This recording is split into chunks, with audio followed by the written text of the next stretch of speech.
coming to you live here in Cabanatuan City over in Lungsod, Cabanatuan in the Philippines. We are, of course, here with the 70th edition of Grand Platypus Open, number 70. That's 69 plus 1. I am trying to make up for the fact that I kind of forgot about that last week. I am, of course, your host, Yaku of the Zaku, and with me today is El Cajón de la Duca que convoca a las abogadas, Light_VIP. How we doing, Light? What's up, Yaku? Yes, we are finally back here with some GPO. I say finally, I can't wait. I can't wait. We have some players that we've been following, or at least I've been following, in ANZ Champs right here before us, and even some, I guess, quote-unquote, newer faces here. Newer faces. There's something about only casting one day a week, mate. Like, F's in the chat for ESL Asia.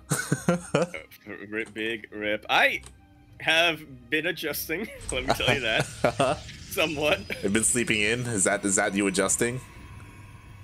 Basically. I've been oversleeping. It's how I've been adjusting.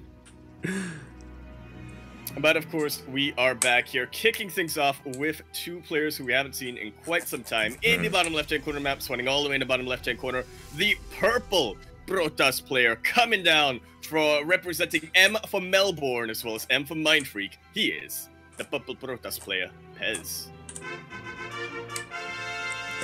Let's go. And spawning in the top right-hand corner of Oxide LE, we have the Filipino Zerg player. He is pink. I love it. Pink versus purple, representing Liab Esports. It is EnDerr. And you stopped yourself a little bit earlier on from saying, finally we're back, because, we just had Grand Platypus Open last week. But honestly, I think finally is fitting, because these two players are players who we haven't seen in Grand Platypus Open in a long time. EnDerr, of course, has been having his own couple of issues. His internet has been a little shaky and up and down, amongst other things. But Pezz, meanwhile, is somebody who has wanted to play in the Grand Platypus Open for a very long time, since we changed the time slot. But we have done it again. We've done it before, and we've done it again, folks. We have adjusted the schedule of Grand Platypus Open once again to accommodate players like Pezz. Exactly. Because of ANZ Champs starting, we had to move away from the weekend slot that we used to have into a weekday, and obviously that does complicate things. Pezz, he does work throughout the week, so because of that, he hasn't been able to play, but we did push this back a couple of hours now, so it is a little bit better for the ANZ players, and now Pezz is here, and I'm excited because, oh my god, a lot of things are happening right now, but the reason why I'm excited is Pezz, he made it to the playoffs of ANZ Champs, and his first series on the weekend, on Saturday, is up against Crimson. Ooh, the PVZ sniper, but something or the ZvZ sniper, sorry, in Crimson, but something tells me that Crimson is going to play a lot different from EnDerr, just looking at the builds. Yeah, exactly. Pezz, he hasn't seen much here, unfortunately. Meanwhile, the Banelings are done. EnDerr is going for a massive Ling Bane all-in. The Banelings are here. There is no sentry. The Banelings are going to connect. Only a Zealot! And one Baneling left to spare. Is it going to connect onto the probes? Not quite, but does it even matter? The rest of the Lings are coming in. The Void Ray will help things out a ton. I need to start focusing on these Banelings. Oh god, the Banelings! Connect to the probes! Oh no! It was going to be okay, but the Banelings did connect with the probes. The probes have fallen. 14 have gone down. Sure, there's a Void Ray, but the wall is still not a wall. Lings are flooding across the map, and EnDerr is looking to take a cheeky win here, mate. Very cheeky. In just about 4 minutes, EnDerr has absolutely secured himself a worker lead, and it is not stopping whatsoever. Pezz, he noticed that those Banelings just a second too late. Yeah, exactly, and I mean, these things are going to be cleaned up, but right now EnDerr is keeping his attention busy because EnDerr, he morphed in two Banelings in the main base. They're coming back in! Oh no! And that is enough to almost wipe out another mineral line. Pezz is on his absolute last legs. He's got a Void Ray, he's got a Sentry, and he's got an Oracle that's out of energy. How does he make this count? Is what I want to know. Exactly, like, honestly, even though Pezz was relatively unprepared, like, he was so close to holding there, it was just those Banelings towards the end, and then things kind of just fell apart from there. I mean, this Oracle has a lot of work to do. There's only one Queen. But the spores are on the way. That they are. That Oracle's also quickly running out of energy. What is that? Enough to take out 2 drones, maybe? If it doesn't get killed? If that, mate. If that. I mean, maybe he can go for a stasis as well, and maybe that'll go unnoticed, but instead he does go for the drones. He does get 2 and does back off. I am a psychic! Or I'm just really good at math. No, it's probably not. It's probably neither one, mate. There are other. It's neither one, but the psychic probably would be more believable. Oh god. Meanwhile, Pezz, he does see the third base. So, okay. So we got to take a step back here. So a lot happened this game, and EnDerr, he did go for an all-in, but he doesn't really have much, right? Like, he's got 0 gas right now. Like, he has 0 gas income. He doesn't have any more. There's no lair. There's no roach warren. He's only just now getting his third base. Like EnDerr isn't in the best place right now either. Yeah, that third base is definitely in a lot of trouble. The creep hasn't been connected quite yet. It's only 3 queens, and Voidrig can definitely tank a couple of queen shots. So Pezz is making the most of what he's got left, but he needs to do a lot more than that.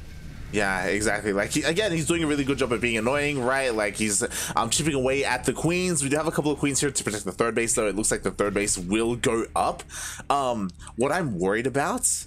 Okay, never mind. I was like, yo, a lot of queens are on the way. Like, we could see, like, a queen march across the map. And I still think that that's what EnDerr wants to go for, but it's going to take a while. Like, he's going for his Roach Warren. Going for the Roach Warren, as he said, doesn't have a lot of gas income on him right now. Yeah. I feel like if I was EnDerr right now, I'd just focus on getting a little bit more ahead, right? Don't throw away this massive lead with one big... trying to rush a push. To be fair, like, even if a push did come out, like, Pezz was so crippled that he doesn't really have much to defend. Yeah, honestly. What I will say is that he is, like, coming back, right? Like, you know, he's down in workers, but not by that much. EnDerr is even a little bit supply blocked here, so like Pezz, there's like, he's behind, but like he's not straight up dead. He's dying, you know. He's like he's dying, but he's not dead yet. He's on the hospital bed, you know. Like the doctors, they're like trying to resuscitate him, you know. They're bringing the like he's missing a lung and half his heart. But he's still alive. He's still alive. He's still alive. He's trucking on, and honestly, he's making a lot of oracles here. Pezz is looking to be as annoying as possible, trying to get his revenge on those probes earlier on. If there was any Protoss player who can really take an eye for an eye, is that the right term I'm thinking of? Yeah, even things out. Reciprocate. There we go. Reciprocate the worker damage. I feel like Pezz would be the one. I mean, look. Oh no! Oh, I just got scattered by the Ling. 3 oracles are on the way. It looks like EnDerr actually didn't see it. He's not responding with his queens. His queens are actually going across the map. So even though EnDerr, he may lose this entire mineral line, EnDerr is committed to this attack. And what an attack it is. That's what, 6 queens going on the way. Not too many roaches, but honestly, the roaches are just there to provide a little bit of a buffer. Pezz has no ground army. Majority of his air army is across the map too, so these queens are all EnDerr really needs. Oh god, exactly. Forces to cancel at the third base. What do we have here? We have 1 shield battery to defend. We do have a sentry, but a couple of Ravagers are on the way to stop that from happening. Oh god, Pezz, he needs to try his best here to hold on. Maybe he can with some force fields. Gonna be the best force fields in the world. Maybe the stasis ward. Oh my god. That's a brilliant stasis ward, blocking just about everything. Wow. But unfortunately, most of EnDerr's units are still gonna be alive, and some of these production buildings are very much in range. Yeah, exactly. Like, Pezz is doing a really good job at holding on here, but again, he doesn't really have much to work with. His production is gonna go down. He has an Immortal on the way, but it's gonna take so long for that to really finish up. Yeah, another Immortal here. Honestly, can't get too much done. I mean, EnDerr morphed almost every single one of his roaches and ravages. The Immortal isn't really going to get too much headway. EnDerr has knocked down the door, and he's looking to just finish this. Yeah, that he is, as it looks like we have another force field here. The Immortal did pop out, by the way, and a lot of the Lings are going down, but oh my god, there's just so much Zerg, so much Roach Ravager. Like, again, Pezz, he's doing a really good job with what he has, but like, at the end of the day, it's kind of a numbers game. Yeah. He's doing the best of what he has, but honestly, he doesn't have much of anything. These vials are gonna land. Ugh. Juiciest vials. for a Zerg player. If it wasn't for those biles, I do think that Pezz may have been able to push this back, honestly. Like, look how close this is. Oh no, more biles! GG is called, and EnDerr takes game number 1. Taking such an early lead and just kind of delayed the inevitable for a while, but I got a fun fact for you. Like, towards the end of that game, Pezz was ahead in workers. He was ahead in workers. Like even if you look at the army value tab, like the army graph, like Pezz was trading really well, but it was those biles, mate. Like there were some biles that sniped the void rays at the end. We saw the immortals went down as well. Like God, it's so close. And then it happened again with those biles. Yeah, would have been close without them. I guess you could put it that way. Yeah, it's one of those scenarios where, like, if that didn't happen, Pezz, he definitely had room to, like, even pull a couple of probes as well, because you said that he was ahead in the workers, right? So he could lose a couple of workers. But at the same time, like, even if he did defend there, he lost his Stargate, he lost his Cyber Core, he was on 2 bases. Like, it still would have been a hard-fought battle. It really would have. And he was fighting that without a lung. It's impressive. It really is a medical marvel. That's what it is. But at the end of the day, I feel like this is going to be really good practice for Pezz. Crimson doesn't quite play the same way when it comes to these Southeast Asian Zerg players, especially those in the Zerg Muta Triangle. But he has been getting inspired lately. A lot of the ANZ Zerg players have been getting inspired by the likes of Mio Mike and Gogo Joey. Yeah, it's one of those things where, like, the ANZ players, they do play differently to the C players, right? They're not anywhere near as aggressive. Some of them are, like Mighty Kiwi, you could say. Oh, yeah. But I do think that Pezz doesn't have to worry too much about showing builds here against players like, you know, Demi, Gogo Joey, even this one here. That he may not, but we'll see what build he does go for. Here on Lightshade LE, we're in the bottom right-hand corner map, spawning all the way in the bottom right-hand corner. He is coming down for the land of Australia. Look at that flag. Beautiful.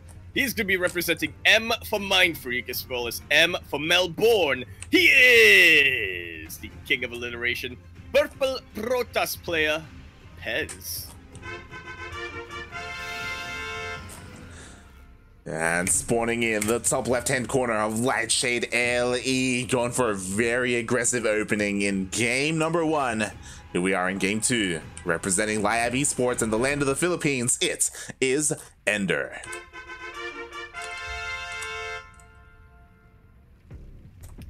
Beautiful flag. I was about to say, we don't see this flag often enough in GPO.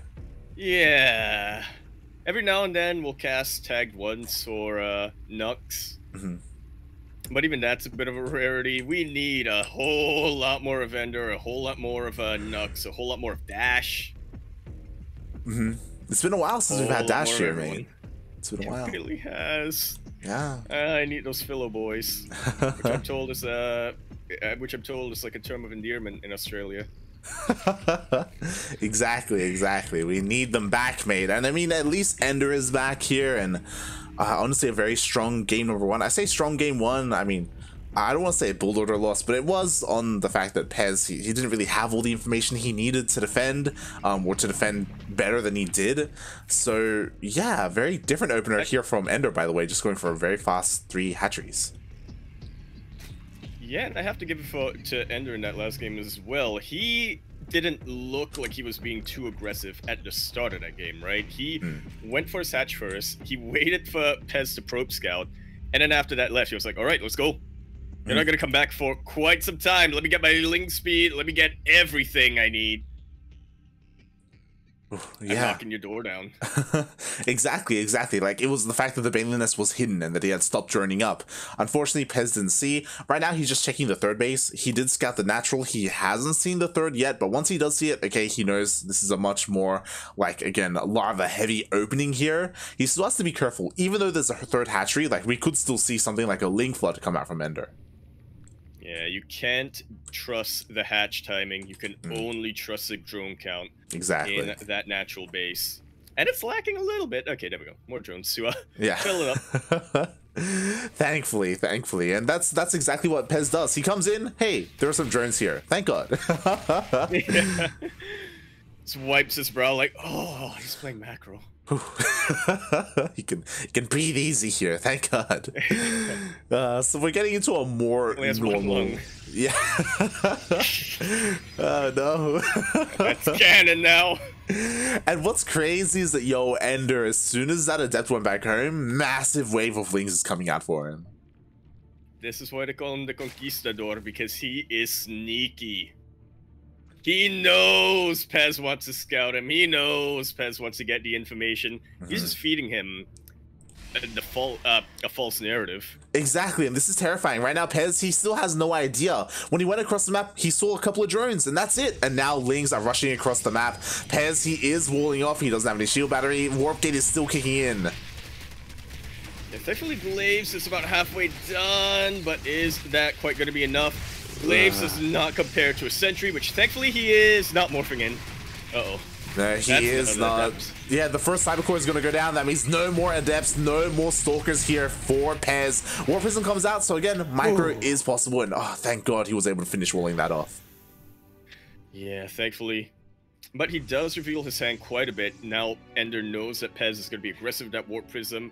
Thankfully for EnDerr, taking out that Cyber Core is actually massive. Sure, the other one is about to finish up, but Pezz wanted to already be warping in his additional Adepts. Exactly.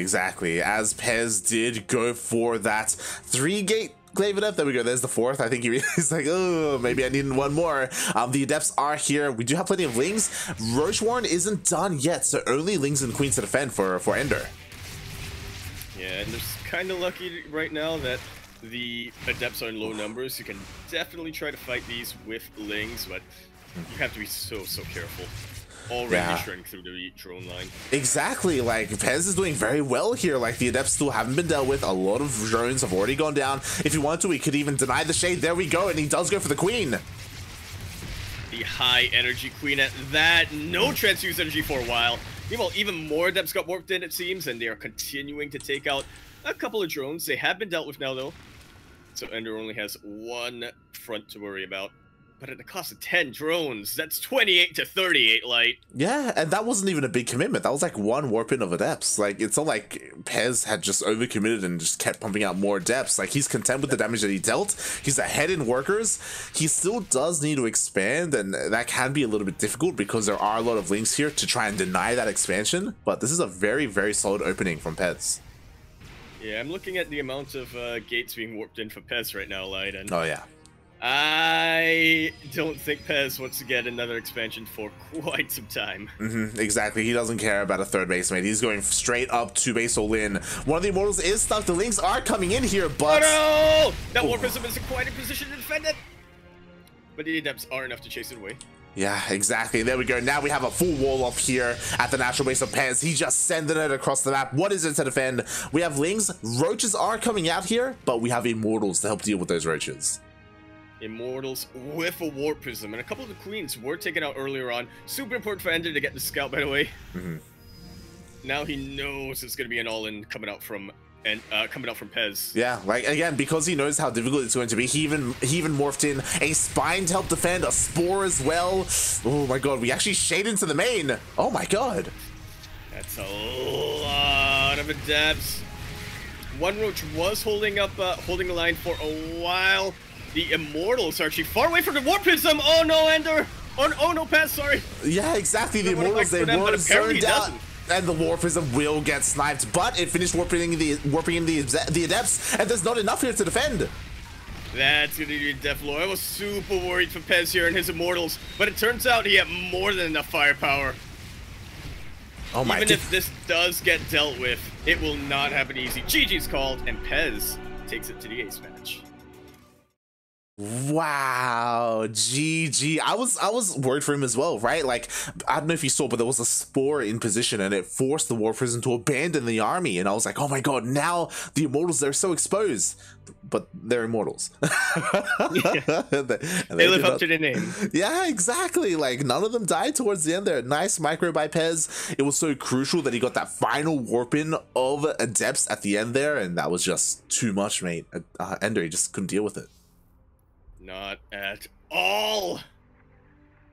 Showing that it's not just our pink Zerg player who can be aggressive.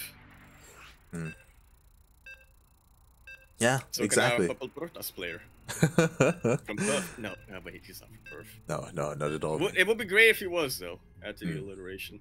Exactly, that's what we need here. So made sure I had. Ranger has a good question. Yeah. Exclamation mark Funada Nux in the chat. Your countryman is here, doing it for the land of the Philippines. Nux, mate. Oh, that's why Nux isn't playing. God damn, there can only be He's one. cheerleading. Yeah. he's cheering him on, you know? He can't do that while playing.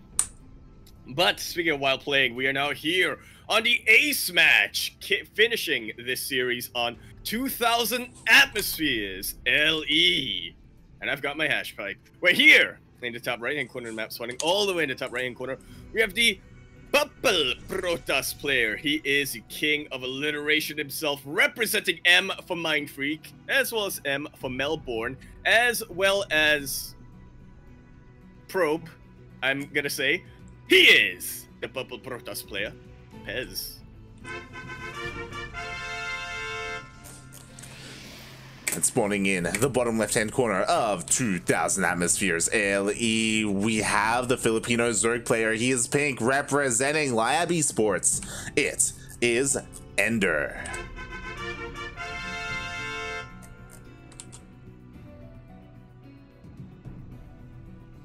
How is this one going to conclude? Who's going to be the first player to go ultra aggressive at the start? Exactly, that's my question. Like, EnDerr so far, both games has been pretty aggressive with his lings, right? Like, we didn't really mention it too much, but EnDerr did go for like kind of a big ling flood in the beginning, kind of like forced a weird wall. It did delay Pezz's push, but at the end of the day, like, those lings, they wanted to accomplish more, right? That was like a big larva investment, and EnDerr, he lost so much to the follow-up adept pressure here. How is he going to approach the Ace match? All them lings could have been mining. They could have. Could have been drones. But no, yeah, but no. They had to grow up to be Zerglings. Yeah, so made my head. Yeah. If only their parents let them be what they wanted to be. Oh, is that a narrative? I thought it was going to be the other way around. Oh, God. I want to be a Zergling when I grow up. Exactly. I mean, you can spin it either way, I guess. Yeah. I guess. Oh, God. Either way. But we should probably just ask, what did you want to be, you know? This time, of course, we do see that EnDerr, he didn't go for an early third hatchery like he did in the previous game. Going a little bit more safe, less greedy. I love this fan out of lings, by the way, just making sure there's nothing crazy going on. Yeah, basically using them as overlords at the start. So EnDerr is actually playing this out a lot more safe, as you were saying. Not overly greedy like in game number 2, not overly aggressive like in game number 1. It's nice, safe, standard. We'll get to the mid game. Yeah, at least to begin with, right? At any moment, EnDerr, he could just hold down that Z key and make nothing but lings, but right now that's not the case. And a little bit surprising to me, EnDerr, because he was so adamant about scouting, like he doesn't really, he hasn't gone into the main base to scout yet. And it's going to be difficult for his Overlord to make it in, especially with that Stalker, so he is unawares of the Oracle that's on the way. Yeah, I'm definitely hoping that EnDerr can make an informed and educated guess as to what it's going to be based on seeing that single Stalker and, you know, considering the current meta. And his Overlord should be able to see an Oracle. It's actually going that direction. Pezz, you thought you were gonna avoid an Overlord, but you actually walked right into one. Mate, the movement of that Oracle, he was like doing like serpentine, like trying to find a way through. But he did run into that Overlord. Did EnDerr see it though? That's the important question here. There we go. Spores are on the way. But is it going to be too late? Probably not. With 2 queens here, Pezz should be able to micro maneuver and get 1 or 2 drones. But definitely not as much as he thought he was going to when he juked around the Oracle. Like, I can't get over that still. How did you know, EnDerr? How did you know Pezz was going to go that way? I think Pezz mind gamed himself a little bit there. He did. He was thinking too hard about how to get across the map. 100%. Oh god. And in the end, I mean, the Oracle, it does get into the mineral line, gets 1 drone for now, takes a little bit of damage, and once again Pezz is going for those Glaive Adepts. Interesting. And fun fact, EnDerr will see that, as Pezz opted to go for single Oracle into additional, or single Oracle rather, into Glaives. Not going to be going for any Void Race or anything like that for map presence. Exactly. So we have seen this time and time again. Obviously with this, typically we do not see a War Prism. We should see Pezz just send it across the map with as many adepts as possible. We do see this massive Link Flood try and deny the third, but there were plenty of adepts and even an Oracle here to defend. That's gotta be a tell if you're EnDerr right now, and a couple of roaches are already on the way. They are. Yeah, EnDerr definitely needs to defend his mineral lines hard, because a 3-base Protoss player is not something you want to get into when it comes to the mid game. Yeah, this is scary. Glaives is about to hit, just about to finish, but the roaches do meet the adepts, so Pezz is forced away, and yeah, he's not going to get anywhere near those mineral lines. Yeah, Link's being threatening once again, but will get chased away. Stalkers, or Stalker singular, really holding the line, but EnDerr, he's looking to flip this on its head. Oh yeah, he's being very aggressive right now. The roaches, they have come all the way across the map. The Lings are trying to bust into the natural. What's important is that behind this, another massive wave of Lings are on the way. Yeah, looking to catch out these adepts wherever they can. No anti-air here for EnDerr, so that Oracle is definitely going to be a bit of a saving grace. Adepts do not quite get surrounded, and now the Immortal is out. I fear that EnDerr got a little bit too greedy here. Could have just gone for the third base and ended that. Exactly, like it almost looks so good, like he almost got us around on the adepts, and it looks like he will this time clean up the majority of these adepts, but mate, there are no more roaches left. They all get focused down by the Immortal. That they do. The Void Race out as well, making it even harder for EnDerr to get anything done. He saw an opportunity, but it fled. Or it closed. There we go. Yeah, like, mate, the timing on that Immortal was impeccable. Like, that really was. It came out just as the roaches hit the natural. And, like, I don't blame EnDerr for committing there. Like, he saw an opportunity to surround the adepts, and he did, but he also underestimated Glaive Adepts, because we saw Pezz just just mow his way through the Zerglings, cut a path back to his natural, made it all the way in, and he was perfectly safe. The Bloodlust got the better of him, and now he's gonna have to play from behind. He's getting his 4th hatchery now, but Pezz has had that third base for a while. EnDerr needed to take that out when he went with that massive attack.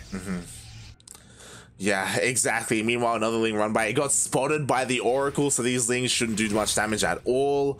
As you were saying, that 4th base, it is late. Like, Pezz is already fully saturated on 3 bases. Like, this is a terrifying moment here for EnDerr. He's working on his upgrades. He's actually trying to transition into Ling Bane.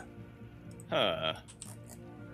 Oh my god. And a Nidus network is starting to get up, and obviously that is one way to put yourself back on the map here as EnDerr. I just kind of wish he had that a couple minutes ago when he went in with that attack, you know? Yeah, I'm really curious to see how this is going to work out. Like, we have a couple of Overlords across the map. I guess EnDerr can set up a Nidus. What is the plan with the Nidus is what I want to know, as all the hallucinations, are they going to spot it? They will! I think I spotted it. Just barely. There we go. And Pezz is having none of it. He is just moving across the map right now. He knows how ahead he is. He knows how much better his army is, and I'm really worried for EnDerr here. I like how he sees an Itis is like, let's go. Can he really stop this massive timing attack that I'm going for? It looks like he's not, because again, EnDerr, even though the knight is finished, he's not using it at all. It's like, I'm gonna shut down that Nidus from the source. Thank you very much. Yeah. You are not gonna get anything through. He's gonna take out his 4th base, and man, even if EnDerr holds on from here, losing that 4th base puts him perpetually behind. Yeah, exactly. Pezz is playing this so safe, by the way. He walls off, he confirms the kill on this 4th. Is he gonna keep going from here or recoil? It looks like he wants to try and make it out of here without it. Does finally meet up with his War Prism. Yeah, even if he doesn't, I guess he just wants to take a fight on the best territory possible, out of creep and on the high ground. Very far out of creep, actually. God, yeah, exactly. Just a little worried. Yeah, we see an aggressive blink forward here. A couple of Ravagers immediately get sniped, and this is just, this army is just not ideal here for EnDerr. Like, he just doesn't have enough. There's just too much Protoss. A little bit of roaches, way too many banelings, I would say. This does not have the ratio that he needs. A couple of Hydras are being morphed now, but what are Hydras gonna do? Pezz doesn't even want to fight this. He knows he doesn't have to. Yeah, he's so far ahead. He's content with just killing the 4th base. He knows that as a 3-base Protoss, he's perfectly fine in this situation. He's trying to chase down these roaches. The roaches are going for a counterattack here, and I mean, I like this idea if Pezz was a little bit more aggressive, but because he's at home, like, what are these roaches really gonna do? They're gonna back away the minute those stalkers show their face. That's what they're gonna do. Abort mission. I didn't think he would go back to defend. Yeah, and now here's the Bane Hydra, but there are barely any Hydras. The Banelings are gonna be coming in. That's a lot of Banelings. That's a lot of Banelings. Pezz does need to be careful, and he is. Backs away, does not want to tangle with that, especially when he just used up his blink. There's another blink for it. Completely wipes out this roach force. And what does Pezz really have to worry about now? Exactly, like, it's nice that EnDerr denied the 4th base, but he lost a lot of roaches in the process, and now Pezz is maxed out. And I'm sure EnDerr right now is hoping that he had those roaches to defend. Oh god. Gotta have to, yeah. Colossus are out. Not quite done with Thermal Ants, nor +2, so EnDerr has a little bit of an edge here, at least when it comes to his Banelings, but that's if they connect. And they don't. No, they do not. The force fields are beautiful here. There are a couple of Hydras, but there are Colossus to help deal with said Hydras. EnDerr is trying to go for the best he can with the force fields. So many sentries, and that's not even the last of them. I count at least 2 full energy sentries left here, like. Everything is being taken out. There are not enough Ravager Vials in the world to stop these force fields. Pezz, he is just making sure that he is as safe as possible, taking disengagement. He doesn't even care that he's sandwiched. He has so much more army supply. Good game, well played is called. And Pezz is looking super, super good going into ANZ Champs this Saturday. Why is it still connected to my... GG!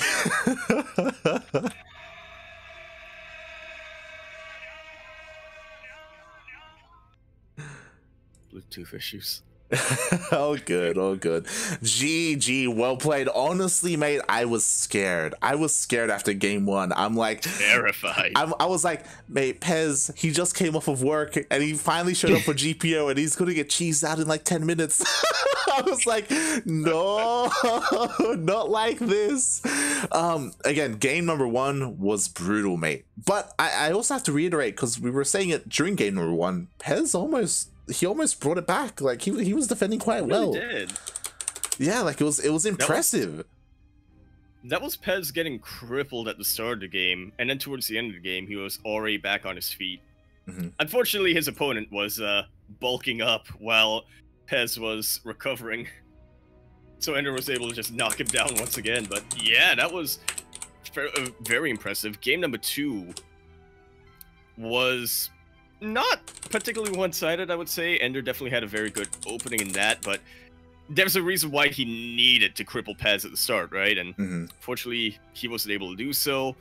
Pezz took that game, and then game number 3 happened. EnDerr decided not to be aggressive at all. Well, here and there in sort of early to middle stages of the game, but yeah, apart from that, he was playing a bit more passive, and we absolutely saw Pezz take advantage of that. Yeah, like game 3, EnDerr opened up as safe as possible. We saw with his opening, we saw with his scouting information as well. And that was the game that Pezz wanted, because it did feel like he was in full control the entirety of that ace match. Like, again, that was a kind of like a little bit one-sided there. Like Pezz, it was almost like he was warming up throughout the series. He's like, yo, I just got home, I haven't even had dinner yet. It's like I'm just diving straight to StarCraft, and like, yes, here we go. I'm just getting into the zone, and that was scary. I'm warming up my fingers. Yeah, like cold Melbourne winters. Like after seeing this series, I look at Crimson and I'm like, mate. Hey, you need good luck. If I was Crimson right now, though, I'd be tuning in to this Grand Platypus Open and looking at what Pezz's next opponent has for him. A player who historically, I think, has generally had the upper hand against Pezz. Yes, historically. But again, when it comes to historically, it was like 2019, 2020, right? True. Demi, yeah. That's when he was in form. To be fair, recently Demi has kind of come back to the game. He has been practicing very hard, so he is trying to get back into shape, I should say. But at the same time, Pezz has also, because of ANZ Champs, he has been practicing very hard as well. Like, he is looking incredibly impressive, and I kind of want to give the edge to Pezz here. I said this like almost the entirety of last year. I always loved Pezz's PVZ. Yeah. I always felt like it was the best in the region. Is it good enough to take down the Shark?